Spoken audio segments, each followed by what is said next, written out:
और उसी में से आधा किलो 250 ग्राम पाव भर निकाला, जब ज़रूरत हुई खा लिया, और 2 महीने 3 महीने 4 महीने तक अरब के लोग खाते थे। उस गोश्त को कहते कदीर। तो क्या कहा, मैं ऐसी औरत का बेटा हूं जिसको ताज़ा गोश्त भी नहीं मिलता है, जो गोश्त के सूखे टुकड़े खाती थी, खुश्क गोश्त खाती थी। मैं उस माँ का बेटा हूं, मुझे उस औरत ने पैदा किया, क्यों डर रहे हो मुझसे? मैं बादशाह नहीं हूं। अल्लाह के रसूल ने अपने आप को एक माँ का बेटा कहा। जरा गौर करो इंसान, ये दूसरी खूबी है जो किसी और मज़हब के अंदर हमें नहीं मिलती है। किसी ने अपने आप को इंसान नहीं कहा, और कहा है तो उसके मानने वाले उसको इंसान नहीं मानते सिवाय इस्लाम के। तीसरी खूबी क्या है इस्लाम की?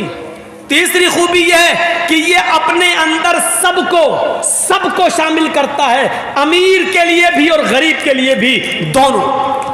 और दूसरे मज़हब को देखिए, उनकी या तो वो अमीरों को फ़ायदा पहुंचाते हैं या गरीब को फ़ायदा पहुंचाते हैं।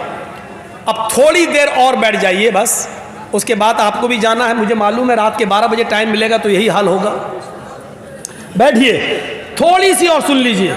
ये आप और सुन लें तो आपको बहुत फ़ायदा होगा कि और मज़ाहिब या तो अमीरों को फ़ायदा पहुंचाते या गरीब को, इस्लाम दोनों के लिए है। आइए पहले मैं ईसाइयत दिखलाता हूँ, फिर हिंदू धर्म दिखलाता हूँ, और फिर इस्लाम। ये 3 बड़े बड़े मज़हब से एक तकाबुल करके बताता हूँ आपको। ईसाइयत में क्या लिखा है, बाइबल पढ़िए। ईसा अलैहिस्सलाम का एक बहुत गहरा दोस्त था जिसका नाम था पितरस।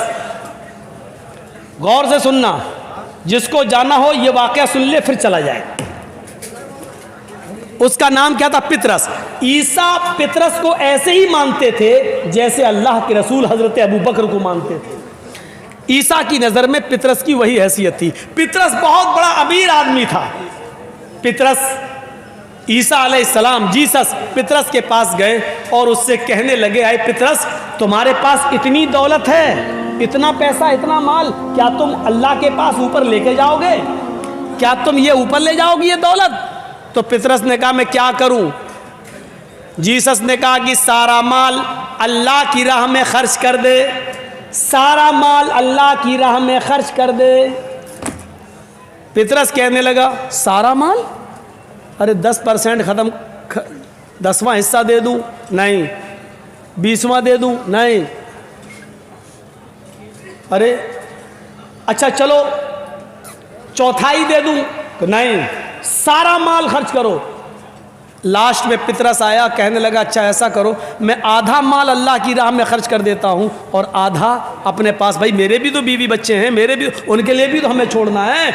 तो ईसा अलैहिस्सलाम ने, जीसस ने क्या कहा? बाइबल में लिखा है, क्या कहा? अरे नहीं, आधे में भी तुम्हें जन्नत नहीं मिलेगी। सुई के सुराख से ऊंट चला जाए ये तो हो सकता है। लो, बाइबल में क्या लिखा है? जीसस क्या कह रहे? ईसा, हाय पितरस, अल्लाह की जन्नत में कोई अमीर चला जाए ये मुमकिन नहीं है। ऊंट, सुई के सुराख से ऊंट का चला जाना तो मुमकिन है, सुई के सुराख से ऊंट का दाखिल होना ये तो हो सकता है, लेकिन अल्लाह की तबलीग कर रहे हैं। इधर ज़ैनब की बेटी या बेटा बीमार है, उन्होंने मैसेज भेजा, पैगाम दिया, आए अल्लाह के नबी, आपके नवासे की तबीयत खराब है, जल्दी घर में आ जाइए। अल्लाह के नबी में खबर पहुंचा रहे हैं, मेरी बेटी ज़ैनब से कह दो कुछ लोग आए हुए हैं, मैं उनको इस्लाम की दावत दे रहा हूं, अभी नहीं आ सकता। हजरत ज़ैनब की तरफ से दोबारा खबर आती है, आपको अल्लाह का वास्ता है, जिस हाल में बैठे हैं उसी हाल में आ जाइए। एक नजर, जन्नत में कोई पैसे वाला चला जाए ये मुमकिन नहीं है। जब तक तू गरीबों में सारा का सारा माल नहीं दे देगा तब तक तू जन्नत में नहीं जाएगा। पितरस ने कहा, तो मुझे जन्नत में जाना ही नहीं है। लो, भाग आए और ईसा को छोड़ दिया। ये बाइबल कह रही है, और सही बात है भैया, पूरा कौन दे देगा? मेरे पास एक ही घर है और कह दो कि जब तक तुम अपना पूरा का पूरा घर नहीं दे दोगे गरीब को तब तक तुम जन्नत में नहीं जाओगे। हम दे देंगे? कभी नहीं देंगे। इसलिए इस्लाम ने क्या कहा, अगर तुम इस्तिताअत रखते हो तो तुम्हारे ऊपर जिम्मेदारी क्या है? 2.5%। 100 में 2.5 रुपया गरीब को दो, 1000 में 25 रुपया दो, 1 लाख में 2.500। हर आदमी दे सकता है, लेकिन कह दो 1000 है पूरा दे दो तो कौन दे देगा? तो पितरस ने कह दिया हटो, नहीं देंगे। तो पता चला ईसाई बनोगे तो गरीब होना ज़रूरी है, अगर अमीर रहोगे तो जन्नत में जा ही नहीं सकते। ईसाई धर्म हमें बताता है कि जन्नत में जाना है तो गरीब बनकर जा सकते हो, अमीर रहकर जन्नत नहीं मिलेगी। आओ ज़रा हिंदू धर्म देख लें, मनुस्मृति उठा लो और पढ़ लो। हाय भक्तों, ईश्वर को प्रसन्न करने के लिए हवन करो। सुनो गौर से, हवन करो और हवन में संध्या करो सुबह और शाम, और उस संध्या में हवन के अंदर ये चीजें तुम्हारे लिए जरूरी हैं। 16 चमचे, 16 चम्मच देशी गाय का घी हवन में, यानी आग जलाओ आग, और उस आग में 16 चमचे देशी घी डालो सुबह और 16 चम्मच शाम को। और फिर 100 ग्राम काजू, 100 ग्राम बादाम, 100 ग्राम पिस्ता, 100 ग्राम अखरोट और 1 तोला केसर। केसर समझते हैं ना? केसर, अरे वो बहुत महंगी होती है, लाल रंग की होती केसर, आपके यहाँ क्या बोलते हैं हमें नहीं मालूम। जाफरान 1 तोला, 1 तोला। अभी बैद्यनाथ वगैरह की लेके देखो तो आपकी हवा उखड़ जाएगी। 1 तोला इतनी महंगी, और उसमें है 1 तोला सुबह और 1 तोला शाम को।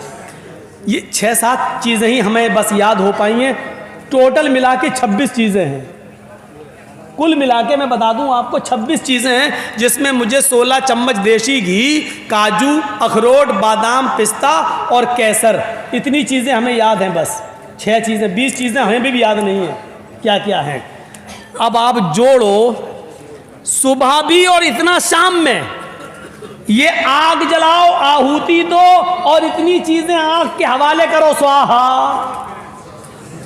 ये सब जलाओ।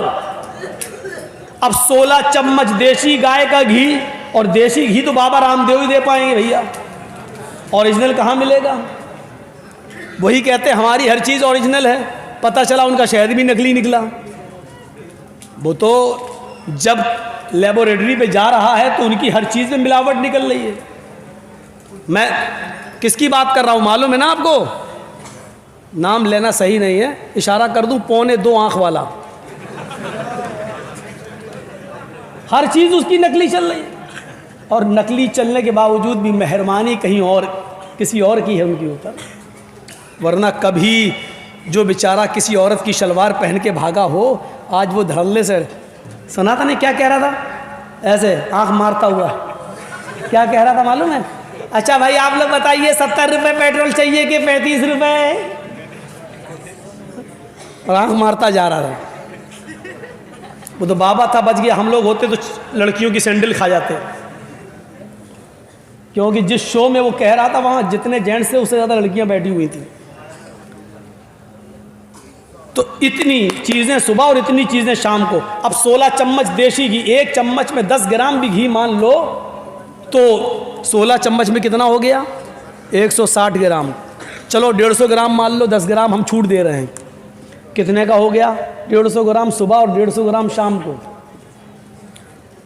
अगर 300 रुपये किलो भी मान लो तो कितने का हो गया?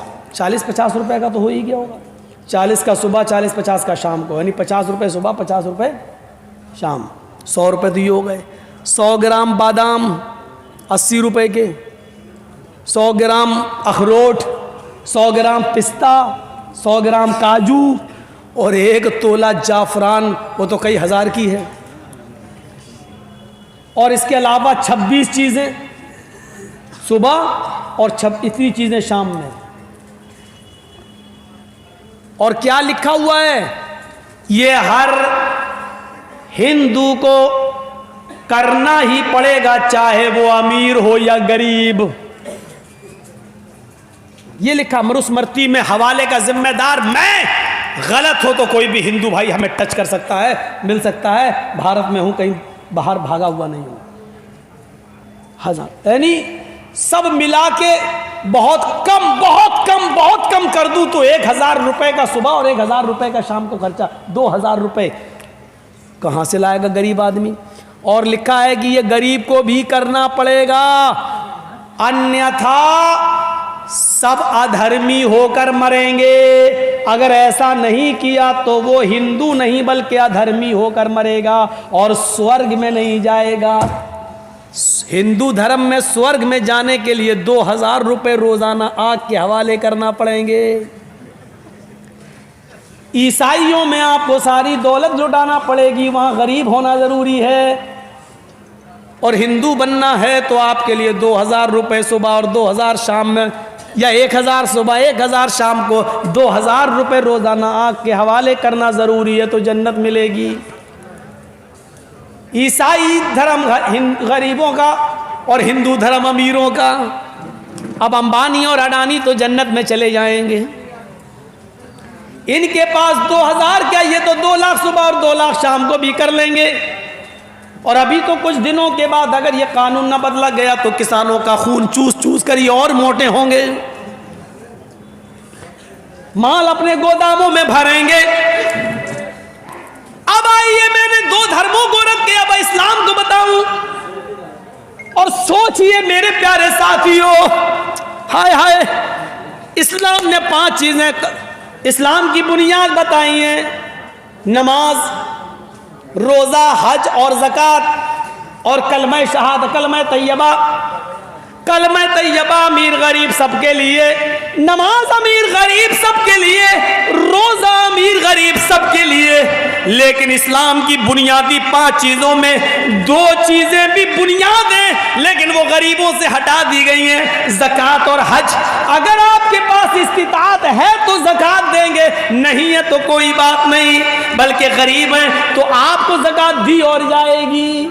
हज भी आप पर फर्ज नहीं है, अगर इस्तिताअत तो वहां जाने का तो हज करो, नहीं है तो कोई बात नहीं है, आप पर हज फर्जी नहीं है। ये नहीं कहा गया कि गरीब जन्नत में नहीं जाएगा, बल्कि ये और कह दिया गया कि गरीब अमीर आदमी से 500 साल पहले जन्नत में जाएगा, इसलिए कि हिसाब व किताब अमीरों से बहुत लंबा लिया जाएगा और गरीबों से माल का हिसाब ही नहीं, उनके पास तो कुछ था ही नहीं, वो हिसाब कैसे देंगे, नहीं दे पाएंगे। 500 साल पहले वो पहले जन्नत में दाखिल कर दिए जाएंगे।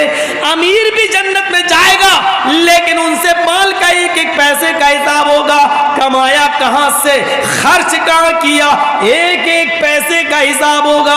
बताओ क्या जवाब दोगे? हाँ, अल्लाह अपने बच्चे को, अपने बेटे को 26,000 का मोबाइल दिलाया था, एंड्रॉइड। जवाब देना, अल्लाह कैरम बोर्ड खेलता है। जवाब तैयार रखना। अमीरी और गरीब, इस्लाम अमीरों का भी है और गरीबों का भी है। आइए सहूलत देखो इस्लाम की, आप ताज्जुब करोगे। सहूलत देखो इस्लाम की, आप ताज्जुब करोगे। मेरे प्यारे भाइयों, सहूलत देखिए। एक मर्द, एक सहाबी अल्लाह के नबी के पास आए, कहने लगे, हलक तू या रसूल अल्लाह, मैं तो मर गया अल्लाह के रसूल। आपने कहा क्या हो गया भाई, क्या हुआ? गौर से सुनना, बड़ी अच्छी बात बता रहा हूं। देखिए इस्लाम कैसा रास्ता निकालता है। अल्लाह के रसूल, मैं तो बर्बाद हो गया। कहा क्या हुआ? कहा अल्लाह के नबी, रोजे की हालत में अपनी बीवी से हम बिस्तरी कर लिए। रोजे से था और बीवी से मिल लिया। अल्लाह के नबी ने सर पटका, ओह ये क्या किया है, तुम्हें मालूम नहीं था? मालूम तो था। फिर कहा मैं सोच रहा था कंट्रोल कर लूंगा, लेकिन वो थोड़ा ज़्यादा मामला आगे बढ़ गया और मैं। अल्लाह के नबी ने कहा कि चलो कफारा अदा करो। हाँ हाँ कर देंगे कर देंगे। क्या है बताइए तो? अल्लाह के रसूल ने कहा एक गुलाम आज़ाद करो। क्या? एक गुलाम खरीदूं और फिर आज़ाद करूं? हाँ। कहा अल्लाह के रसूल, पूरी ज़िंदगी तो मुझे गुलामी करते हुए हो गई है, मुझे तो खुद आज़ाद किया गया है, मैं कैसे कोई गुलाम खरीद पाऊंगा, मेरे पास उतना नहीं है। आपने कहा दूसरा ऑप्शन भी है, अगर गुलाम आज़ाद नहीं कर सकते हो तो 60 रोज़े रखो। 60 रोज़े मुसलसल, पै दर पै 60 रोज़े कंटिन्यू, लगातार। कहता कितने? अल्लाह के नबी ने कहा 60 और तुम्हारी बीवी हो जाएगी। कहा अल्लाह के रसूल एक रोज़े का तो ये हाल है कि कंट्रोल नहीं कर पाया, बीवी से मिल लिया, आप कह रहे हैं 60। ये भी ताकत नहीं है मेरे अंदर, ये भी नहीं कर पाऊंगा पूरा। अल्लाह के रसूल मुस्कुराए, अच्छा ये नहीं कर पाओगे क्या? तो एक रास्ता और है। क्या? 60 मिस्कीनों को खाना खिलाओ। कहता है 60? कहा हाँ। कि 60 मिस्कीनों को कहाँ से लाऊं? अल्लाह के नबी ने कहा एक बार में 60 मिस्कीनों को बुला के खाना खिला दो। आज बुलाओ 60 को खिला दो, कल अपनी बीवी से मिल लो, तुम्हारी बीवी। या ताकत नहीं है तो एक एक मिस्कीन को रोज़ाना खिलाओ, 60 दिन खिलाओ 60 मिस्कीनों को, तो 60 दिन तुम्हें रुकना पड़ेगा। जब तक 60 मिस्कीन खा नहीं लेंगे तब तक तुम अपनी बीवी से नहीं मिल सकते। अल्लाह के रसूल मेरा हाल तो यह, सुबह उठता हूँ तो भूखा उठता हूँ, शाम को अगर खा के सोता हूँ तो सुबह नहीं मिलता, सुबह खा लूँ तो शाम को भूखा सोता हूँ। अरे मेरे तो घर में खाने को नहीं है, हम 60 मिस्कीनों को कहाँ से खिला पाऊँ? ये भी ताकत नहीं है मेरे अंदर। अल्लाह के नबी ने कहा ये भी ताकत नहीं है, तो 3 ही ऑप्शन थे, अब तो कोई चौथा ऑप्शन है नहीं। तो कहा क्या फिर मेरे लिए कोई रास्ता ही नहीं? जब मेरे लिए तीनों की ताकत नहीं है तो? अल्लाह के रसूल ने कहा अच्छा रुको, तुम्हारे लिए मैं सहाबा से चंदा करवाता हूँ। आपने ऐसे ही लोग बैठे हुए थे, सहाबा से कहा अपने भाई की मदद करो बेचारे की, इसने ऐसा ऐसा कर लिया, इसकी कुछ मदद करो कपड़े से, खजूर से, ये अपने इलाके के गरीबों में बांट देगा, वही इसका कफ़ारा हो जाएगा। सहाबा उठे, कोई 1 खजूर लाया, कोई 2 लाया, कोई 5 लाया, कोई 1 टोकरा भर गया, 5 किलो का 10 किलो का खजूर भर गए। अल्लाह के रसूल ने बोला इधर आओ, तुम्हारे भाइयों ने तुम्हारी मदद की, इधर आओ। वो आया, कर लो, क्या उठा के दिया, लो क्या करूं? अल्लाह के रसूल ने कहा अपने कबीले में जाओ, अपने गांव में, और ये गरीबों में बांट दो और बीवी बना लो, जाओ तुम्हारी बीवी तुम्हारे लिए हलाल हो जाएगी। तुम्हारे भाइयों ने मदद की है, इस खजूर को अपने इलाके के गरीबों में दे दो। कहने लगा गरीबों में दे दूं? कहा हाँ। कहा अल्लाह के रसूल अल्लाह की कसम मेरे पूरे गांव में मुझसे बड़ा गरीब कोई है ही नहीं, मेरे पूरे कबीले में मुझसे ज्यादा गरीब कोई नहीं। अल्लाह के रसूल भी हंस दिए और साहबा भी हंस दिए, बोले अच्छा तू ही खा ले और अपने बच्चों को खिला दे और जा, तेरी बीवी तेरे लिए हलाल हो गई, जा। मेरे भाइयों ये रास्ता निकालता है इस्लाम। इस्लाम सबके लिए है। इस्लाम पर अमीर भी अमल कर सकता है और गरीब भी अमल करके जन्नती हो सकता है। इसलिए अल्लाह ने कहा जो इस्लाम को छोड़कर दूसरा रास्ता अख्तियार करेगा उसका कबूल नहीं किया जाएगा, क्योंकि इस्लाम के अंदर ये खुसूसियतें हैं जो और दूसरे मज़हब के अंदर नहीं हैं। अगर आप ईसाई हैं तो पूरे गरीब बन जाओ, जब तक घर मकान सब तक लुटा नहीं दोगे, गरीबों में खर्च नहीं कर दोगे, तब तक जन्नत में नहीं जाओगे। अगर आप हिंदू हैं तो जब तक 2000 रुपये नहीं आग में झोंकने के लिए, तब तक आपको स्वर्ग और पैराडाइज नहीं मिल रही है। किसी में अमीर होना ज़रूरी है, किसी में गरीब। इस्लाम के अंदर आप जिस पोजीशन में हैं आप जन्नती अपने आप को बना सकते हैं। अमीर हैं तो माल की ज़कात दीजिए, खैरात दीजिए और उसका सही इस्तेमाल करिए और जन्नत हासिल कर लीजिए। गरीब हैं तो माल का कोई हिसाब व किताब नहीं है, बकिया चीज़ों पे अमल करके आप जन्नत को हासिल कर सकते हैं। इस्लाम सब के लिए। मेरे भाइयों ये बुनियादी चीज़ें मैंने 2 घंटे की तकरीर में आपके सामने रखी हैं। भुलकी का मदरसा हमेशा बड़ा मदरसा, इलाके का बड़ा मदरसा माना जाता है। मेरे भाइयों लॉकडाउन की वजह से सारे मदरसों का हाल ख़राब रहा है, असातिज़ा को तनख्वाहें नहीं मिली हैं। याद रखना उत्तर प्रदेश के मदरसों पर अब सरकार की निगाहें आ गई हैं और मदरसों की जांचें शुरू होने लगी हैं। सरकारी मदद बंद होने के कगार पे आ गई है, आप देख रहे हैं, पेपरों में पढ़ रहे हैं। और बंगाल वालों तुम पर तो अल्लाह का रहम व करम है, मदरसे आपके चल रहे हैं, कोई पाबंदी नहीं है, कोई सरकारी जांचें नहीं चल रही हैं। कम से कम इन मदरसों की मदद करके इस्लाम के किलों को ज़िंदा रखो। और आपसे चलते चलते गुजारिश करके जा रहा हूँ, लॉकडाउन की वजह से मदरसों के हालात बहुत ख़राब हैं और कितने मदरसे तो बंद हो चुके हैं। कम से कम असातिज़ा को तनख्वाहें मिल जाएँ, आप मदरसे का ताउन करते जाएँ। और जो दे चुके हैं उनसे गुजारिश है मज़ीद मेरे कहने पर भी कुछ दे दें, मुझे कल जाना है। और एक बात और कह दूँ कि मेरे प्रोग्राम थे 22 तारीख से लेकर आज तक, ये जो है 28 फरवरी का, यहाँ तक प्रोग्राम थे। लेकिन मैं 22, 23, 24, 25, 26 इन प्रोग्रामों में मैं शिरकत नहीं कर सका, जिसमें 23 तारीख को जो गोवा गांव में प्रोग्राम था उसमें भी मैं नहीं आ सका, क्योंकि मुझे जल्दी जल्दी तारीख़ें मिलने लगी कोर्ट से। लॉकडाउन में कोर्ट का आदेश ये आया कि लॉकडाउन के बाद जो कोर्ट बंद रही 1 साल, उसके बाद जो खुल रही है तो उसकी पूर्ति की जा रही है। हर 2 दिन के बाद एक डेट मिल जाती थी। तो मैं उन डेटों में फंसा हुआ था, क्योंकि पहले मुझे अपने आप को सेव करना है, जलसे तो बहुत होते रहेंगे, इसलिए मैंने मोबाइल अपना बंद कर दिया था, क्योंकि टेंशन, कोर्ट का टेंशन था मेरे ऊपर। इसलिए मैं 22 से लेकर 26 तारीख तक के जलसों में मैं शिरकत नहीं कर सका। हम भी इंसान हैं, हमारे ऊपर भी परेशानी आती है। और 26 के बाद फिर डेट पड़ गई 2 मार्च। इसलिए मैं चला आया कि 27 और 28 का प्रोग्राम कर लूं, और आज 1 हो गई है। मैं बागडोरा भाग रहा हूं और फिर मुझे कोर्ट की तरफ जाना है, फिर तारीख़ लेना है। और अब इंशाल्लाह लंबी तारीख़ मिलेगी। हिंदुस्तान में बस वही है, तारीख़ पे तारीख़, तारीख़ पे तारीख़, तारीख़ पे तारीख़। एक फ़िल्मी डायलॉग भी है ये, तो मेरे भाइयों आपके सामने ये भी रख दिया। ये फ़िल्मी डायलॉग हो तो क्या हुआ, सच्चाई जहाँ से मिले ले लेना चाहिए। ये सच्चाई पर हकीकत मबनी है, न फ़ैसला कर रहा है, न छोड़ रहा है, न सज़ा सुना रहा है। ये अजीब मसला है। बस आओ, एक ज़हनी तौर पर परेशान करने की एक आदत है जो हिंदुस्तानी कोर्टों में बनी हुई है। दुआ करो अल्लाह ताला मुझे इस मुसीबत से निकाले, नजात अता फ़रमाए।